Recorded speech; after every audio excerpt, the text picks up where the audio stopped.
জাদুটোনা কিভাবে নষ্ট করবেন? অনেক সময় আমাদেরকে ব্ল্যাক ম্যাজিক করা হয়, জাদুটোনা করা হয়। আপনি আপনার উপরে কেউ তাবিজ করেছে কিনা, কিভাবে আপনি জাদুটোনা নষ্ট করবেন? কারো কাছে যেতে হবে না, আপনি ঘরে বসেই নিজে নিজে এই জাদুটে নষ্ট করতে পারবেন। বিশেষ করে আমাদেরকে সতর্ক থাকতে হবে। অনেক সময় আমরা বিভিন্ন মানুষের কাছে যাই এবং আমরা সেখানে গিয়ে বলি, আমাকে একটু হাজিরা করে দেখেন যে আমার ভিতরে কোনো জিন আছে কিনা।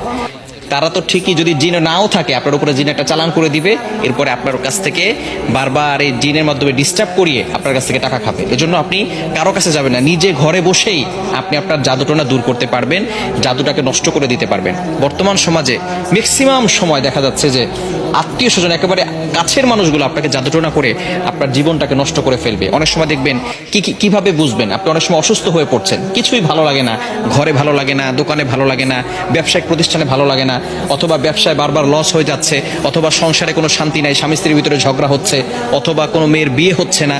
এই ধরনের কারণগুলো হচ্ছে ব্ল্যাক ম্যাজিক করা, জাদুটোনা করা।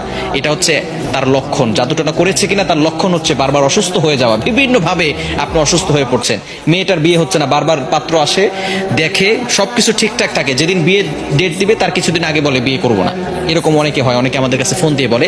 এটা হচ্ছে ব্ল্যাক ম্যাজিক, জাদুটোনার একটি অন্যতম লক্ষণ। এরকম লক্ষণ যদি আপনার ভিতরে থেকে থাকে, তাহলে আপনি জাদুটোনা কিভাবে নষ্ট করবেন আজকে বলে দিব।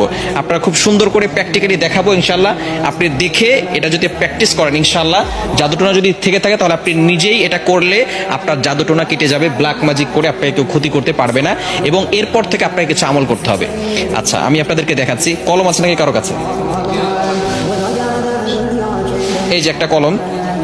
সর্বপ্রথম আপনি যে কাজটা করবেন, প্রথমে অজু করবেন। অজু করে আপনি সূরাতুল ফাতিহা একবার পড়বেন, সূরা ফালাক একবার পড়বেন, সূরা নাস একবার পড়বেন, সূরা ইখলাস একবার পড়বেন। এরপরে আয়াতুল কুরসি পড়বেন। প্রথমে সূরা ফাতিহা একবার, এরপরে সূরা ফালাক একবার, সূরা নাস একবার, এরপরে সূরা ইখলাস একবার, আয়াতুল কুরসি একবার। এটা পড়ার পরে এরপরে আপনি একটা চেয়ারে বসবেন। অজু অবস্থায়, পবিত্র অবস্থায় চেয়ারে বসবেন। মনে রাখবেন, কোরআনের ভিতরে আল্লাহ তাআলা শিফা দিয়েছেন। আল্লাহ তাআলা নিজেই বলে দিয়েছেন 15 নম্বর পারা 9 নম্বর পৃষ্ঠার 2 নম্বর লাইন, সূরা বানী ইসরাঈলের 82 নম্বর আয়াতে আল্লাহ তাআলা বলছেন, ওয়া নুনাজ্জিলু মিনাল কুরআন মা হুয়া শিফাউ ওয়া রাহমাতুল লিল মুমিনিন। আমি আল্লাহ তাআলা মুমিনদের জন্য কোরআনটা শিফা স্বরূপ নাজিল করে দিয়েছি। প্রথমে আপনি বসবেন একটা চেয়ারের উপরে, পবিত্র হয়ে, অজু করে পবিত্র হয়ে তারপরে বসবেন। বসার পরে একবার সূরা ফাতিহা পড়বেন, এরপরে আপনি সূরা ইখলাস, সূরা ফালাক, সূরা নাস পড়বেন, এরপর আয়াতুল কুরসি পড়বেন। এরপরে আপনি 7 বার সূরা ফাতিহা পড়তে হবে আউযুবিল্লাহ বিসমিল্লাহ সহকারে। এই যে একটা ছুরি নেবেন ডান হাতে, এটা আমি পেন দিয়ে দেখাচ্ছি, আপনি একটা ছুরি নেবেন।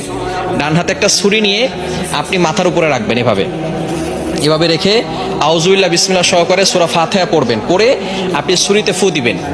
ছুরিতে ফু দেওয়ার পরে এরপরে